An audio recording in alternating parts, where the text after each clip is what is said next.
ho aperto questo bar a ottobre del 2019, quindi un anno fa, e diciamo che non sono proprio stata fortunatissima quel periodo. Abbiamo cercato in questo periodo di serissima difficoltà di arrabattarci e di fare quello che potevamo, sia per chi c'era, quei pochi che lavoravano, e anche per noi. Vedere la gioia di quando portavamo un caffè nell'ufficio era veramente una roba, si erano commossi, cioè tu vedevi, erano persone che non prendevano magari caffè non so dire da quanto, quindi vedere la presenza, cioè vedere che tu davi così tanta gioia a una persona per un caffè, sembra surreale da raccontare, ma era veramente così. Io venivo qua la mattina, accendevo la macchina per fare 6 caffè, 8, cuocevo qualche brioche che raramente vendevo, quindi in realtà era tutta una rimessa, però veniva fatta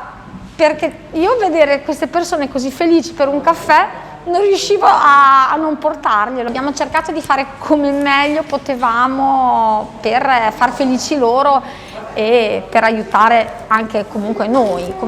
È una situazione questa che penso che sia stata disastrosa per tutti, però insomma uno deve sempre cercare di reagire, avere il sorriso, quindi è quello che abbiamo cercato di fare noi.